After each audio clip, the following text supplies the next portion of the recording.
Manuel J. Moreno, se me conoce por Manuel J. Moreno, para diferenciarme de mi padre, que es Manuel Moreno, y de hecho, bueno, en las búsquedas en las redes pues ocurre que Manuel Moreno da lugar a otro tipo de entradas diferentes a Manuel J. Moreno, ¿no? Por esto la cuestión de la J no es un mero capricho.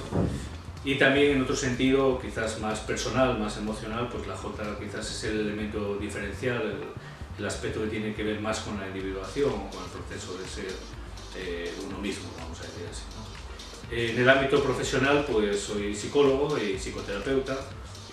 Hace 20 años aproximadamente que me dedico al análisis grafopsicológico y a la pericia caligráfica judicial. Formo analistas en estas disciplinas, en ambas disciplinas.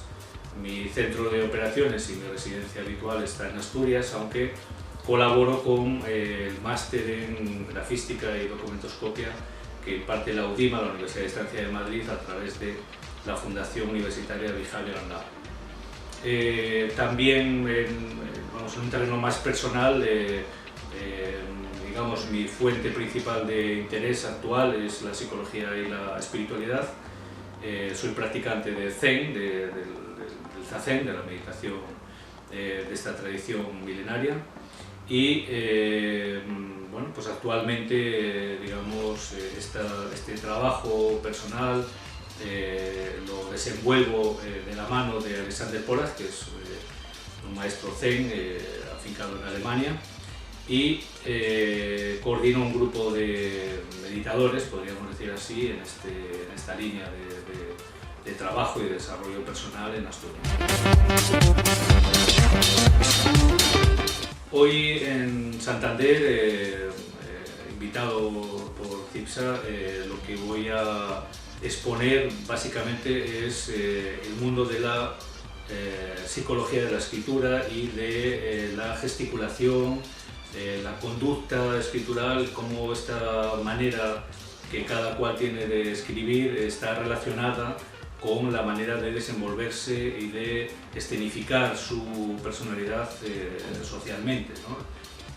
Las habilidades, las actitudes, los rasgos de personalidad, los estados de ánimo, la manera de organizarse, el estilo cognitivo, etc., ¿no? Es decir, todos los aspectos psicológicos y emocionales que trasladamos en las conductas, y particularmente referido al tema que vamos a tratar hoy, trasladamos a la conducta escritural de una manera involuntaria, de una manera espontánea, en gran medida y por tanto inconsciente, y que bueno, de alguna manera nos permite asomarnos o acercarnos a la personalidad del escribiente de una manera discreta y prudente, para distintas finalidades, bien para una evaluación de tipo psicológico o psicoemocional, o bien en el campo del reclutamiento de personal, de la selección de personal, y también, por supuesto, en el ámbito forense, aunque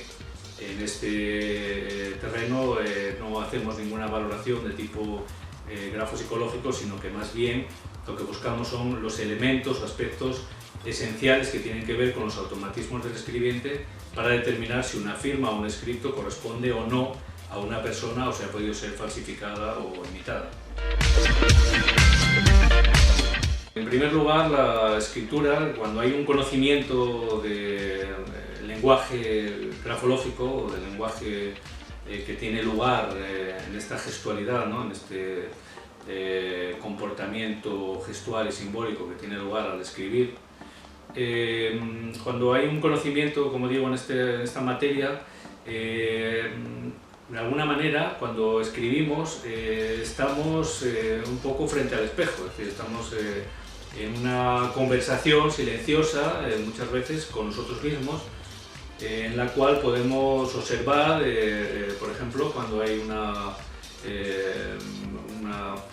un tiempo o una etapa en la que hay quizás una mayor activación nerviosa, por ejemplo, ¿no? De ansiedad, etc., cómo la escritura puede estar reflejando esta sobreactivación simpática. Entonces, bueno, es curioso cómo se establece un un diálogo con uno mismo, un autodiálogo en el cual podemos también entender cuál es el posicionamiento de la tendencia del ser natural, ¿no? de uno, de nuestro inconsciente, con respecto a la actitud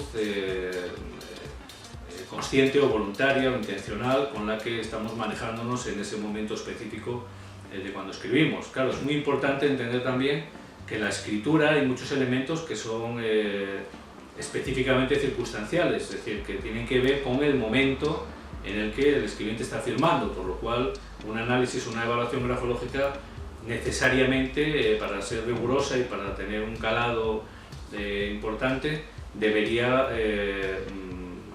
basarse o tener como condición el poder acceder a escritos de diferentes momentos.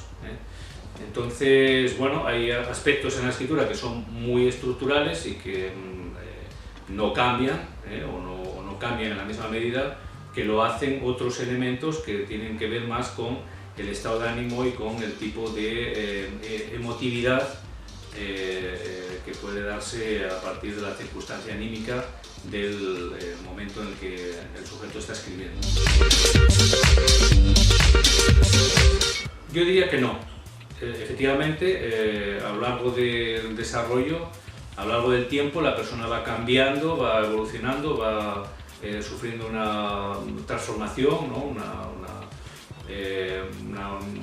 una metanoia, ¿no? Vamos a decir así, pero realmente los rasgos de los primeros momentos de la escritura, es decir, cuando aprendemos a escribir, la etapa caligráfica y luego postcaligráfica, pues prácticamente no sobrevive ninguno en una escritura evolucionada y desarrollada, y por tanto lo que sí que sobrevive es el trasfondo, vamos a decir, ¿no? Efectivamente en la infancia ya existe vamos a decir, los rasgos del temperamento, las propiedades, las características, ¿no? del temperamento, evidentemente están ahí, se manifiestan o se expresan de unas determinadas maneras, y en la escritura adulta van a expresarse o van a escenificarse o a exteriorizarse de maneras específicas, pero a partir de un formato de escritura que es, vamos a decir, es característico de la edad adulta y por tanto no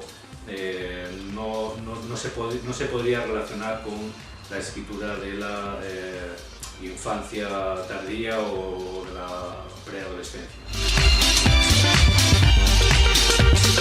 Realmente se tiene el concepto equivocado de que la escritura debería adoptar una cierta regularidad, una cierta estética, digamos unos ciertos patrones de referencia, ¿no? En cuanto a estética y demás, ¿no? Entonces, cuando hablamos de que se está perdiendo la escritura y de que estamos desaprendiendo a escribir, etcétera, realmente yo diría que nos referimos más bien a esta cuestión que al hecho en sí de, vamos a decir, de desarrollar la habilidad de grafomotriz o grafoescritural, ¿no? Entonces, realmente lo que nosotros nos fijamos como grafólogos no es en esta caligrafía, en esta bella manera de escribir o en esta manera, digamos, ordenada y curiosa, bonita o lo que sea, sino que lo que nos fijamos es en digamos, cuál es el tipo de movimiento, el tipo de presión, es decir, son elementos que tienen más que ver con la emotividad y con la psicomotricidad, con ciertas preferencias en cuanto a los movimientos del grafismo, pero no exactamente de la caligrafía. De hecho, la caligrafía propiamente dicha, que nosotros la consideramos la forma, ¿no? De aspectos formales o de formato, es un elemento más dentro del conjunto de parámetros que nos sirven de referencia para el análisis, ¿no?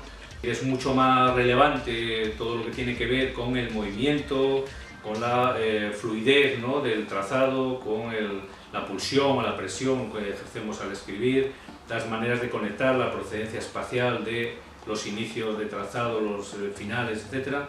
Mucho más importante todo esto que lo que pueda ser que la escritura se nos presente agradable estéticamente en el sentido clásico, ¿no? De que es una buena caligrafía. Esto, una buena caligrafía desde el punto de vista grafológico puede no ser precisamente un indicador de espontaneidad o de agilidad mental. De hecho, las personas ágiles y que tienen una inteligencia notable, una inteligencia fluida notable, etc., suelen tener una escritura bastante poco legible y desde un punto de vista estético podríamos considerarla que es una escritura no muy agraciada, pero precisamente lo que nos está indicando es que el pensamiento es muy ágil, la conducta es espontánea, priman otro tipo de elementos que normalmente no se toman en cuenta porque, como digo, nuestro análisis no va a la apariencia o a la máscara social, sino a las aptitudes y al fondo, ¿no?, de la personalidad.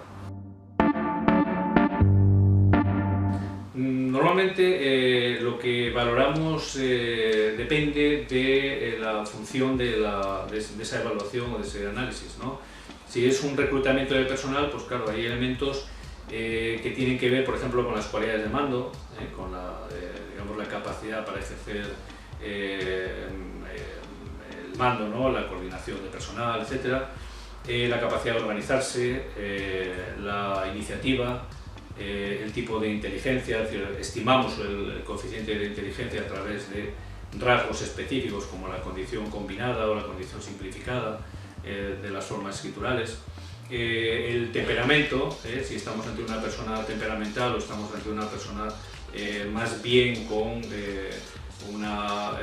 vamos a decir, con un talante sumiso o un talante más bien dispuesto, ¿no?, a ser dirigido, etc.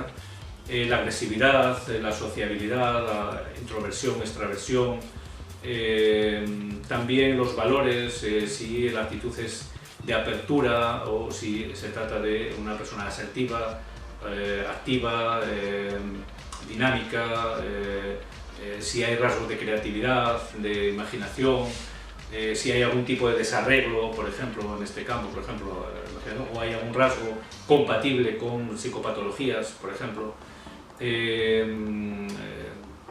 etcétera, ¿no? Es decir, también el grado de confianza que tiene en sí mismo, el sentimiento yoico, que sobre todo se aprecia en la manera de gestionar la firma, la propia firma, el sentimiento del yo, es decir, cómo la persona se siente o se conceptúa a sí misma, ¿no?, el grado de autoestima, las relaciones que tiene la persona consigo misma, ¿no?, que sobre todo se pueden apreciar en el tipo de rúbrica y aquello que hace la rúbrica con la firma, etc. La firma varía en el tiempo, pero tiene la peculiaridad con respecto al texto común que la firma podríamos decir que se halla en un grado de evolución un tanto retrasado con respecto a la evolución grafoescritural del texto común. Esto es debido a que la firma, al repetirse, vamos a decir, más a menudo, con mayor fijeza que el texto común, digamos, está más dependiente, una relación de dependencia con la memoria procedimental, ¿no?, de la cual depende, por así decir, y vamos a decir, constituye un automatismo que, bueno, es difícil salirse de él. De hecho, es bastante difícil modificar la firma y cambiarla por otra cosa, ¿no? Evoluciona mucho más lentamente. Es verdad que hay personas que manejan dos tipos de firma o incluso a veces más. Esto es normal, no es un rasgo problemático, ni patológico, ni nada. Normalmente una es una firma más completa, más personal, en la cual digamos, estoy más identificado como individuo, como persona. Y luego hay otra firma que es más funcional, que es más tipo Bizet, que es una simplificación, que se suele utilizar para firmar documentos más impersonales, donde hay menos implicación emocional y además de una manera como más fácil, ¿no?, más manejable, más funcional. Sí, normalmente el nombre está relacionado, es decir, tiene una carga emocional relacionada con el ámbito familiar, con la infancia, con el ámbito familiar infantil y, vamos a decir, después con el ámbito de los amigos, es decir, un poco el ambiente más cercano, más íntimo del sujeto. El apellido normalmente está relacionado con el ámbito profesional, social, etc. Normalmente cobra significación y empieza a constituir un significante con respecto a la imagen que uno siente que tiene frente a los demás a partir de la escuela. Es en la escuela, cuando ingresamos en la escuela, cuando dejamos de ser nombrados exclusivamente por nuestro nombre o por un diminutivo del nombre y aparece el apellido como una referencia o como un significante con el cual se dirigen a nosotros, ¿no? Esa manera de dirigirse a nosotros, digamos, el historial de refuerzos o de reprobaciones que pueda tener esa manera de haberse dirigido a nosotros en nuestro currículum académico, podríamos decir, tiene mucho que ver con el sentimiento autoestimativo que tengamos con respecto a este aspecto, ¿no?, de nuestra personalidad social y, por supuesto, va a repercutir en el tratamiento grafonómico que le vamos a dar a la firma cuando utilizamos el apellido para firmar, ¿no? Por lo tanto, por ejemplo, el utilizar solamente las iniciales es una manera de introvertir o de reservar o de preservar ese ámbito. Si lo que introvertimos es el nombre, podemos estar dándole prioridad al ámbito más social o más profesional. Es decir, cuando lo que hacemos es presentar en la firma el apellido. Si lo que hacemos es ocultar o esconder o, vamos a decir, o hacer invisible el apellido a través, por ejemplo, de una inicial y, sin embargo, el nombre sí que lo expandimos o lo presentamos completo, podríamos estar dándole más preponderancia o más valor o más protagonismo al ámbito personal, familiar, más íntimo, más estrecho, más coloquial, ¿no?, más desenfadado. Bueno, en primer lugar hay que hacer la advertencia de que analizar la firma sin tener en cuenta el texto común del firmante no es lo apropiado, ¿no? Pero, bueno, por dar algunas pinceladas de lo que son estas firmas de las que bueno, aparecen en los medios y demás, ¿no?, y siguiendo el orden que has propuesto, podríamos decir que la firma de Mariano Rajoy, que es una firma desligada, que tiene una orientación espacial horizontal y que presenta unos iniciales de nombre y apellidos bastante sobrealzados, bastante desproporcionados, podríamos decir, ¿no?, con respecto al tamaño de las letras de la zona media.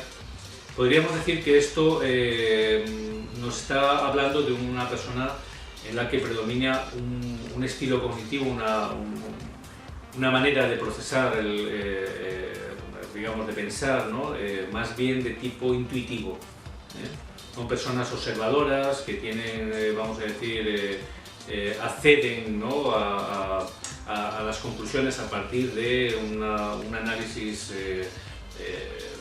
rápido y más bien, ya digo, de tipo intuitivo, ¿no?, como un pensamiento más de tipo inconsciente, por un lado.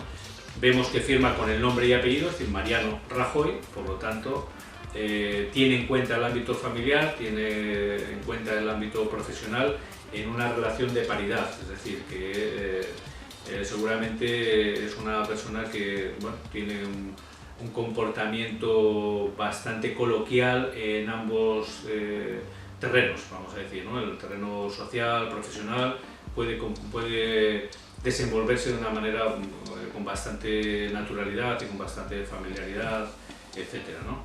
Ese sobrealzamiento de la letra inicial, el nombre y apellidos, indica digamos, o es compatible con que su autoestima y la imagen que tiene en sí mismo es positiva, es decir, es buena, quizás un poco más elevada de lo, vamos a decir, de lo normal, porque ahí hay en toda firma hay un componente emocional muy importante, una carga emocional importante, y seguramente es una persona que ha sido muy reforzada pues, por sus, vamos a decir, ascendentes, ¿no? Es decir, por sus padres, sus abuelos, su ámbito familiar, etcétera, etcétera. Es decir, que es una persona con un historial de refuerzos con toda seguridad muy favorable. Podríamos considerar esto, ¿no? Es decir, que en resumen, que es una persona con una buena autoestima y muy intuitivo y pragmático, también podríamos señalar. Su manera de adaptarse probablemente es a través de la afabilidad, de la cordialidad, tiene un alto sentido de la diplomacia también. Y luego, saltando, por ejemplo, a la firma de Pedro Sánchez, podemos observar que la P solamente se presenta con una inicial y un punto. Es una P cuya panza no es curvilínea, como es lo preceptivo, es lo habitual, sino que es muy angulosa, tiene una angulosidad aguda. Y toda la firma en conjunto es muy aguda, es decir, es muy angulosa. El apellido aparece en mayúsculas, pero muy dinámico y con mucha angulosidad, como ha dicho. Luego la rúbrica aparece subrayando, pero de una manera breve, es decir, que con poca extensión. Bueno, esto lo que nos está indicando es que aquí sí que vemos que se da preponderancia clara al ámbito del apellido, en el ámbito social, profesional, etc. Prefiere inhibir el ámbito personal, ¿no? preservarlo en una actitud más reservada, y que su manera de adaptarse es más bien a través de una actitud beligerante, ¿no? Es decir, podríamos decir que hay un talante un tanto agresivo, o bastante agresivo, que está fundamentado también en un historial de refuerzos positivo, pero que también se sustenta en un temperamento fuerte, ¿no? Es una persona con un fuerte temperamento y probablemente con un sentimiento autoestimativo lo suficientemente potente como para llevarlo a, bueno, vamos a decir, a imponer, ¿no? O a desenvolverse sin ningún tipo de complejos, vamos a decirlo así, ¿no? Coloquialmente hablando. La firma de Rivera es una firma que desde el punto de vista grafológico tiene bastante que ver con la firma que acabamos de escribir, de Pedro Sánchez. No es que se parezca en un sentido, vamos a decir, como formal, ¿no? Pero sí que los dos tienen al formato de mayúsculas, en los dos aparece una clara angulosidad y bueno, podría ser quizás una explicación o un complemento explicativo para esta mayor facilidad de entendimiento, quizás más allá de las ideas o de los intereses de partido o demás, digamos, quizás una mayor posibilidad de entendimiento a un nivel presencial o a un nivel personal, vamos a decir, de temperamento a temperamento o vamos a decir, de sustrato personal a sustrato personal, ¿no?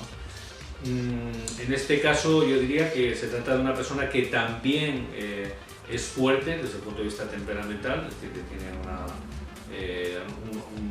rasgos, ¿no? en la firma que señalan esta energía, este dinamismo, esta combatividad, el voluntarismo, etc. Parece que es una persona orientada al logro, orientada a metas, y es ilegible, es decir, que digamos que es dinámica y legible, prefiere, vamos a decir, lo esencial, no se queda mucho en las formas, probablemente va más, vamos a decir, al objetivo, ¿no? Y a lo esencial.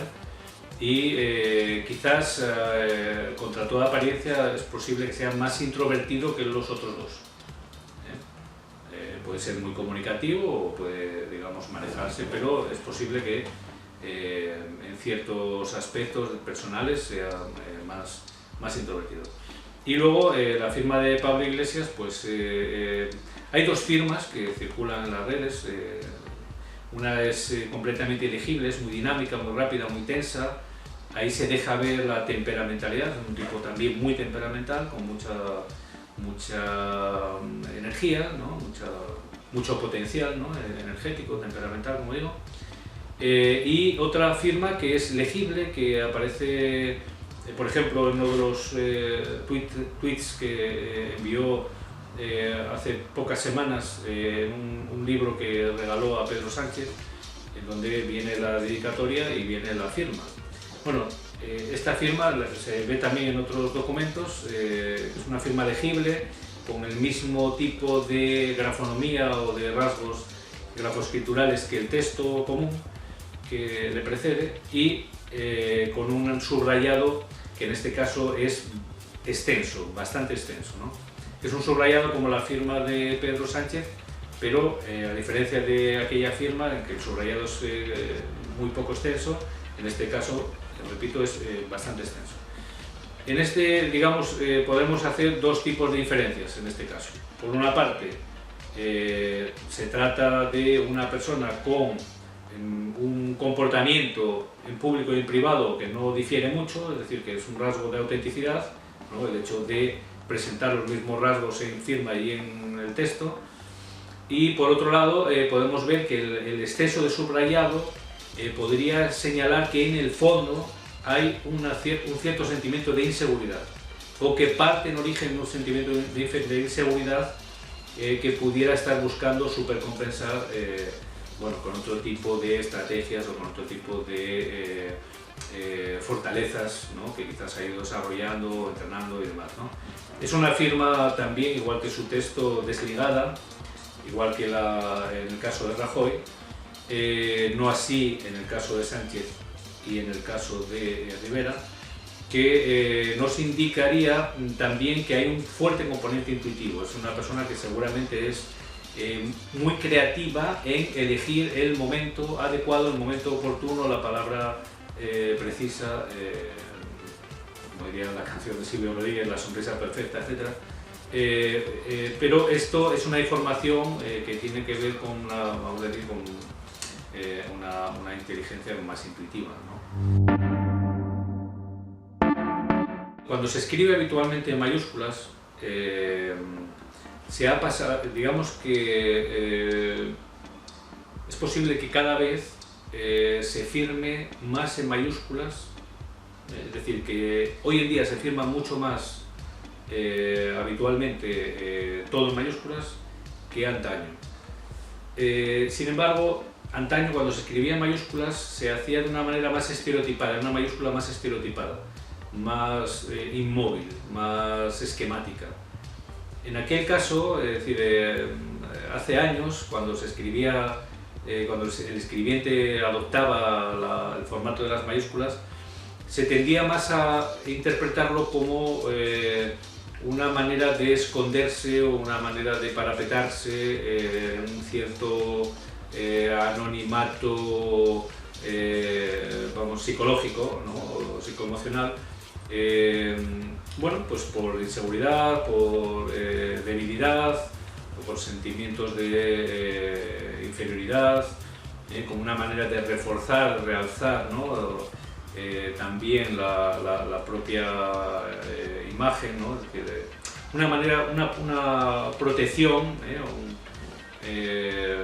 una cortina de humo, podríamos decir también, una manera, de hecho, es bastante sintomático de lo que estoy diciendo, que precisamente cuando se hacen anónimos, instintivamente el autor del anónimo tiende a esconderse en las mayúsculas, es decir, tiende a utilizar mayúsculas no porque tenga conocimientos grafológicos, sino precisamente porque hay un conocimiento intuitivo, podríamos decir, ¿no?, de que la mayúscula despersonaliza un tanto la escritura, es decir, esconde la personalización de la que hace gala la escritura en minúsculas, que es más personal, ¿no?, tiene más elementos personalizados. No obstante, lo dicho, actualmente hay muchas personas que recurren al formato de mayúsculas dinamizado, es decir, en una escritura rápida, con muchos rasgos personalizados, pero en un formato mayúscula.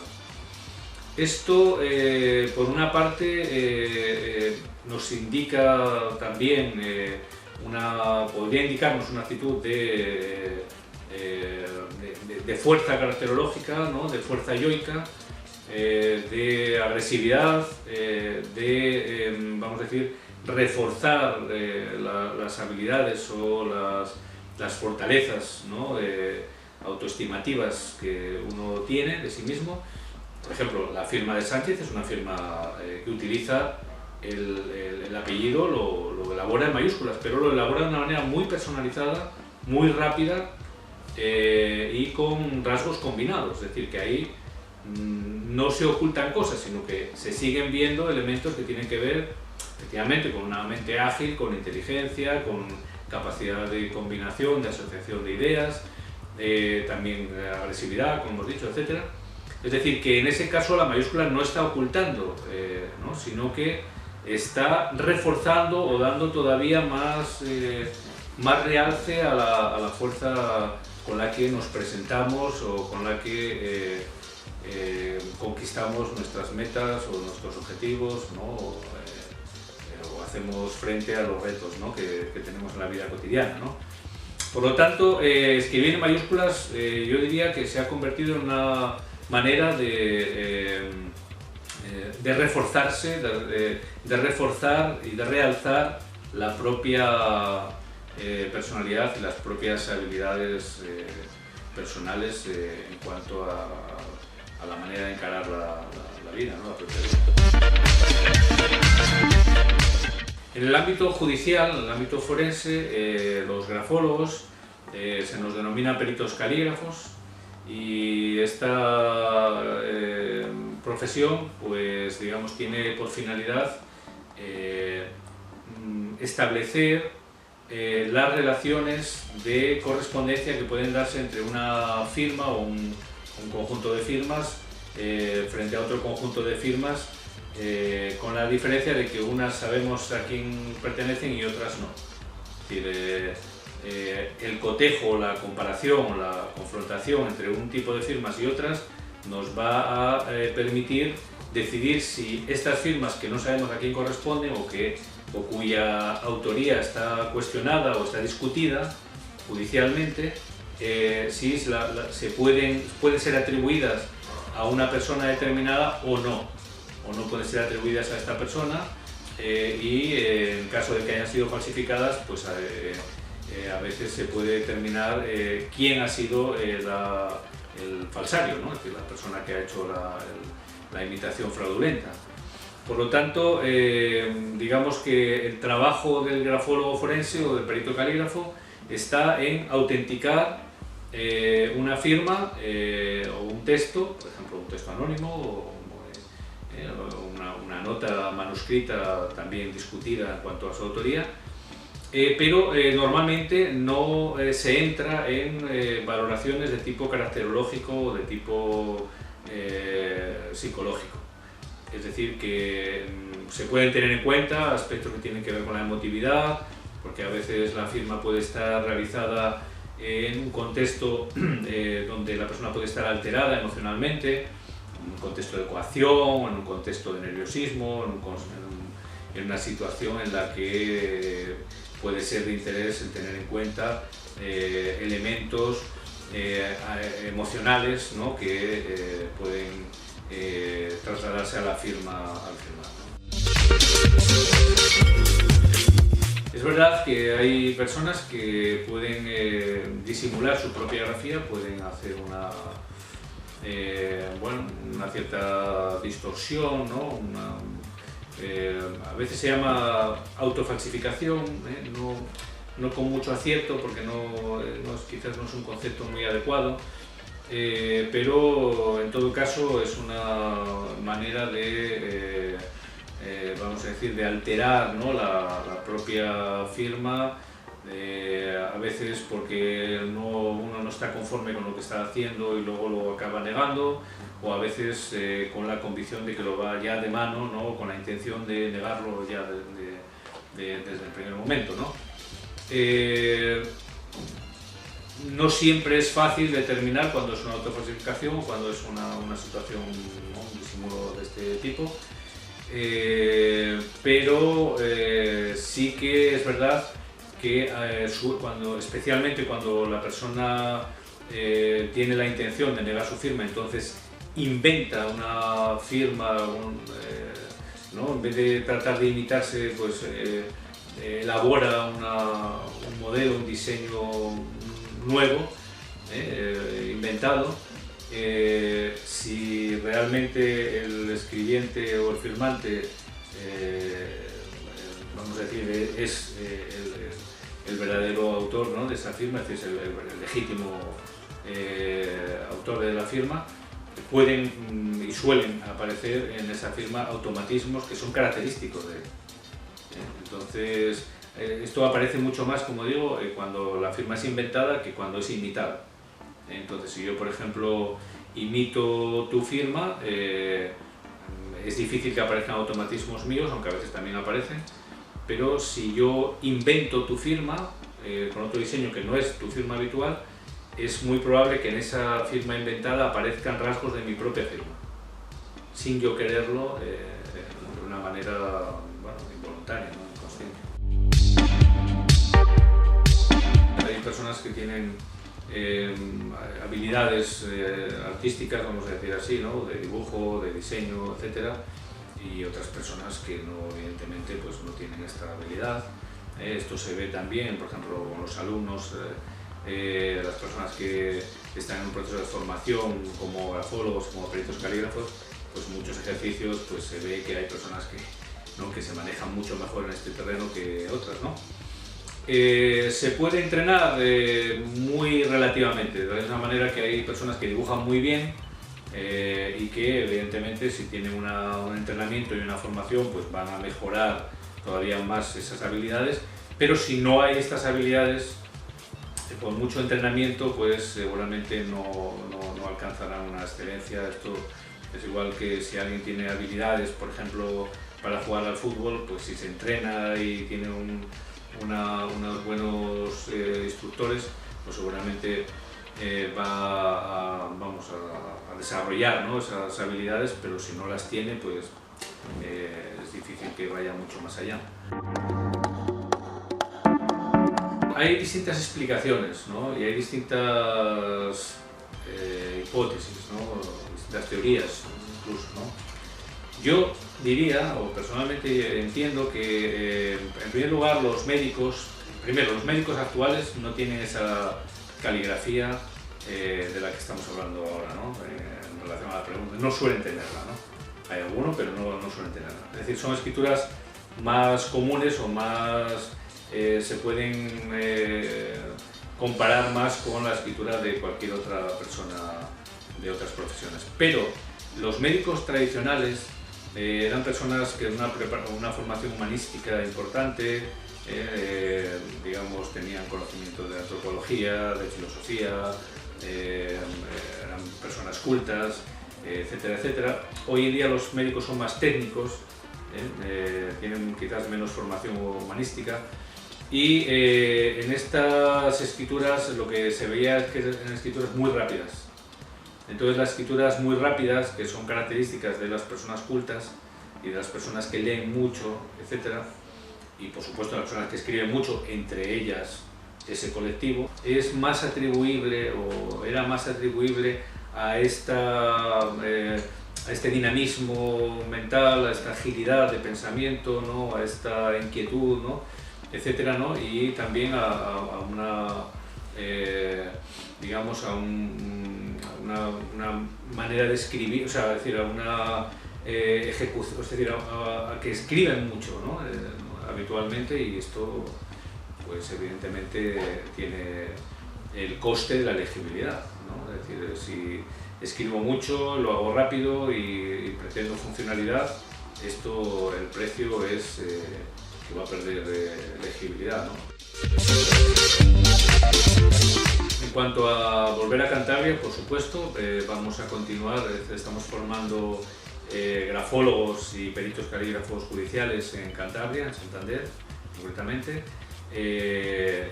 A partir de septiembre, de la segunda quincena de septiembre, vamos a formar un nuevo grupo de grafólogos y de peritos calígrafos. Se puede contactar conmigo a través de la página web del Instituto de Grafología Analítica que presido, es www.institutografologia.es, o bien también en el Facebook, me puede seguir también el Instituto de Grafología Analítica, que tiene presencia en el Facebook, o buscando en cualquier buscador o en Google, ¿no? Manuel J. Moreno, muy importante la J, por lo que dije al principio, para que no aparezcan otras entradas sino las que tienen que ver con nuestras páginas. La verdad es que estoy muy agradecido, me ha sorprendido muy gratamente, digamos, todas las personas que están en torno a esta actividad, ¿no? que desenvolvéis. Creo que es muy importante, la presencialidad, ¿no? de los actos culturales. Hoy en día se tiende mucho, digamos, al encuentro virtual, está muy bien, es importante, no hay ninguna duda, pero es importante, digamos, el encuentro cara a cara, ¿no? Face to face. Creo que en este sentido es muy loable y además me consta que hay un gran éxito por la cantidad de público que acude a estos actos culturales, ¿no? que organiza CIPSA en Santander, y que desde luego son un ejemplo a seguir en otras ciudades.